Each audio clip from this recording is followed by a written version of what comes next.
Customer දැන් ආවයි කාමරේට ඊට පස්සේ එයාගේ ඇඩ්‍රස් දැන් එයාට යන්න හදිසි කිව්වනේ තේරුණාද එතකොට එයා පොඩ ඉන්න පොත් කරගන්න මේ ඊට පස්සේ මේ එයාගේ ඇඩ්‍රස් දෙසි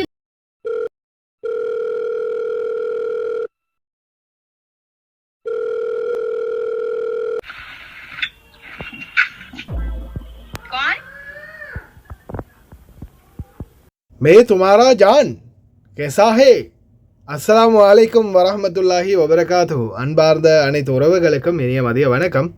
மீண்டும் ஒரு முக்கியமான தகவல், அவேர்னஸான சில பதிவுகள் இருக்குது. அதே மாதிரி இந்த டிக்டாக்கில் நீங்கள் போடுற ஆட்டத்தால் உங்கள் குழந்தைகள் எந்த அளவுக்கு மாற்றம் அடையுது தெரியுமா? பாருங்கள், எல்லாத்துக்குமே ஆதாரம் இருக்குது. வீடியோவை கடைசி வரைக்கும் பாருங்கள். தெரியாத நண்பர்களுக்கும் மறக்காமல் ஷேர் பண்ணுங்கள். வீடியோ பிடிச்சிருந்தால் ஒரு லைக் பண்ணுங்கள், சப்ஸ்கிரைப் பண்ணுங்கள். இன்றைக்கி நிறைய இளைஞர்கள் தன்னுடைய உழைப்பை இழந்து தன்னுடைய காலத்தை இழந்து கஷ்டப்பட்டுக்கிட்டு இருக்கிறாங்க, போலியான காதலையும் போலியான நபர்களையும் நம்பி. நேற்றைய தினம் கூட ஒரு வீடியோ போட்டிருப்போம், ஒரு சகோதரர் உயிரை மாய்த்த சம்பவம். இப்போ இந்த வீடியோ இது பார்த்திங்கன்னா எனக்கு ட்விட்டரில் கிடச்ச வீடியோ. இது அவருடைய மனைவியை ப்ராங்க் பண்ணுறதுக்காக அவருடைய மனைவிக்கு வீடியோ கால் பண்ணிவிட்டு ஒரு பெண் அந்த ஃபோனை ஆன்சர் பண்ணி அந்த ஃபோனில் ஒரு பெண் இருக்கிற மாதிரி அவர் ஒரு க்ரியேட் பண்ணி லேப்பை வச்சு வீடியோ கால் ஒன்று எடுத்துருக்கிறாரு. அதில் அவங்களுடைய மனைவி ஆன்சர் பண்ணுறாங்க. அந்த வீடியோ தான் நீங்கள் இதுக்கு முன்னாடி நீங்கள் பார்த்துருப்பீங்க ஃபஸ்ட்டுக்கு வரும்போது. அதுக்கப்புறமா கோன் அப்படின்னு கேட்குறாங்க, நீ எதுக்கு என் புருஷனோட ஃபோனை வச்சுருக்க அப்படின்னு நான் திட்டும்போது அவர் திருப்பி முன் கேமரா போட்டு நான் சும்மா உன்னை ப்ராங்க் பண்ணேன் அப்படின்னு சொல்லிட்டாரு. சரி, ஓகே. ஆனால் இதில் உங்களுக்கு எடுத்துக்காட்ட வேண்டிய விடயம் என்னென்னு பார்த்தீங்கன்னா, இதுக்கு முன்னாடி நான் ஒரு வீடியோ போட்டிருந்தேன். சிங்கப்பூர் மேடம் நம்மளுக்கு கால் பண்ணி வீடியோ கால் பேசின வீடியோ ஒன்று நிறைய பேர் பார்த்துருப்பீங்க. அது கூட ஏஐ எடிட்டிங் தான். ஆனால் ஒரு சில வீடியோக்கள் பார்த்திங்கன்னா ரியலாக இருக்கும். உண்மையான ஒரு பெண் உங்களோட பேசுவாங்க, இல்லை உண்மையான ஒரு பெண் உங்கள் முன்னாடி சில விடயங்களை செய்வாங்க. ஆனால் நீங்கள் நினைப்பீங்க இதுதான் உண்மை, இது உண்மையாகவே நம்மளோட பேசுகிறாங்க, நம்மளோட வீடியோ காலில் இருக்கிறாங்க அப்படின்ற மாதிரி. ஆனால் எப்படின்னு பார்த்தீங்கன்னா, இப்போ இது இவர் கையில் வச்சுக்கிட்டு இந்த மாதிரி ஃபோனை அங்கே இங்கே அட்ஜஸ்ட் பண்ணிகிட்டு இருக்கிறாரு. இந்த மாதிரி ஒரு டிஸ்பிளே முன்னாடி வச்சு வீடியோவை ஆல்ரெடி ரெடி பண்ணி செலக்ட் பண்ணிவிட்டு கேமராவை ஆடாமல் அசையாமல் உங்கள் ஃபோனையும் கேமராவில் அழகாக செட் பண்ணி வச்சுருவாங்க. வச்சதுக்கு அப்புறமா அந்த பெண் உங்கள் முன்னாடி ஆடைகளை அவிழ்க்கிறதா இருக்கலாம், அல்லது உங்களோட பேசுகிற மாதிரி இருக்கலாம்.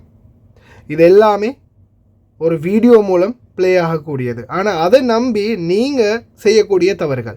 சிலர் தன்னுடைய ஆடைகளை கழட்டி தான் நிர்வாணமாக முன்னின்று அவங்க செய்யக்கூடிய செயல்பாடுகள் அனைத்தையும் என்ன பண்ணுவாங்கன்னா அந்த பக்கம் இருந்து அவங்க ரெக்கார்ட் பண்ணி வச்சுக்குவாங்க, ஸ்க்ரீன் ரெக்கார்ட் பண்ணி வச்சுட்டு அதுக்கப்புறமா தம்பி உன்னோட வீடியோ ஆதாரம் எனக்கிட்ட இருக்குது, இதோ இந்தா பாரு அப்படின்னு உங்களுக்கு அனுப்பி வச்சுட்டு அதுக்கப்புறமா இதை சோஷியல் மீடியாவில் போடவா, உங்களுடைய ஃபேஸ்புக்கில் இருந்து இவங்க மெசஞ்சர் மூலம் வந்திருந்தாங்கன்னா நிறைய மெசஞ்சரில் உங்களுடைய ஃப்ரெண்ட்ஸுகளை டேக் பண்ணி இருக்கக்கூடிய மியூச்சுவல் ஃப்ரெண்ட்ஸ் அது எல்லாத்தையுமே செலக்ட் பண்ணி இவங்களுக்கு அனுப்புவா, இதோ இந்த உங்கள் ஃப்ரெண்ட் இருக்கார் இவருக்கு அனுப்புவா, இதுக்கு அனுப்புவான்னு உங்களுடைய ஃப்ரெண்ட் லிஸ்ட்டில் இருக்கிறவங்களை சூஸ் பண்ணி கூட உங்கள்கிட்ட காட்டுவாங்க.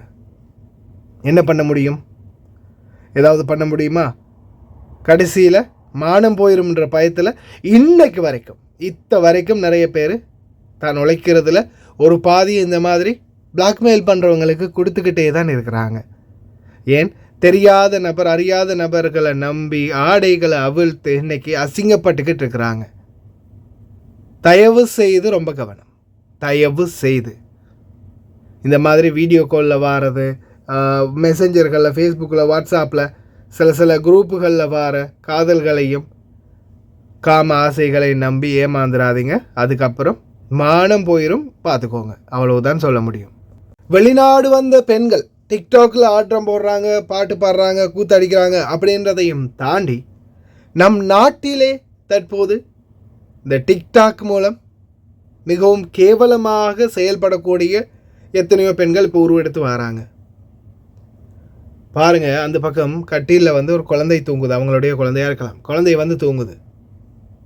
இந்த பக்கம் மேடம் சிகரெட், அதுவும் சிகரெட் பிடிச்சிக்கிட்டே டிக்டாக்கில் பாட்டு போட்டிருக்காங்க. அரைக்குறை ஆடைகளோட கட்டப்பாவோடையும் கொட்டை டிஷர்ட்டோடையும் குட்டை டிஷர்ட்டோடையும் குட்டைப்பாவோடையும் டான்ஸும் பாட்டும் வயல தம்மையும் வச்சுக்கிட்டு இந்த மாதிரியான பழக்க வழக்கங்கள் கடைசியில் அவங்களுடைய குழந்தைகளை கூட மிகவும் மோசமான ரீதியில் மாற்றுது. பாருங்கள், பாடசாலை பிரின்சிபலுக்கு ஒரு மாணவன் எப்படி பேசுகிறாங்க.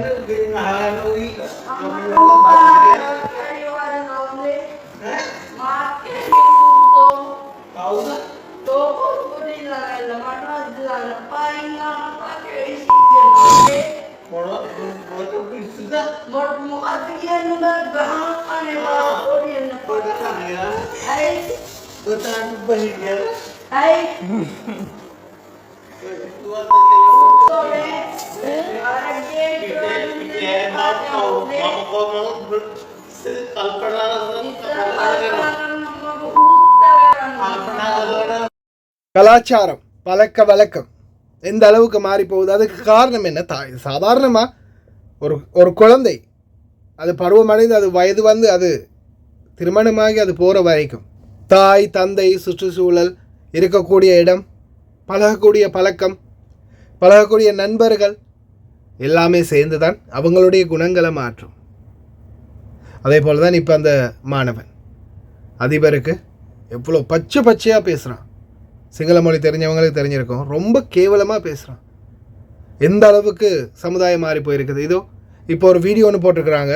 ஒருத்தன் என் ரூமுக்கு வந்தான், அவன் வந்து 1200 அவனுக்கு காசு வாங்கினோம், அதை கொடுக்கணும், அதில் மீதி பணம் காணாமல் போச்சு, குறைவாக இருக்குது, நீ தான் எடுத்தியா, எப்படி குறையும், நான் இன்றைக்கி ஒருத்தர் இல்லை, நான் 4 பேரோட போனேன், 5 பேரோட சொல்லவே வாய் கூசுகிற அளவுக்கு அவங்க செய்த கீழ்த்தரமான கேவலமான செயலை சமூக ஊடகங்கள்லையும் பதிவிடுறாங்க. எந்த அளவுக்கு சீப்பான நிலைமைக்கு இந்த சோஷியல் மீடியா போயிடுச்சுன்னா இன்னும் கொஞ்சம் காலம் போகலை, ஏற்கனவே வந்துடுச்சு. ஆனால் அது தனி வெப்சைட்டில் இயங்கிட்டு இருக்குது.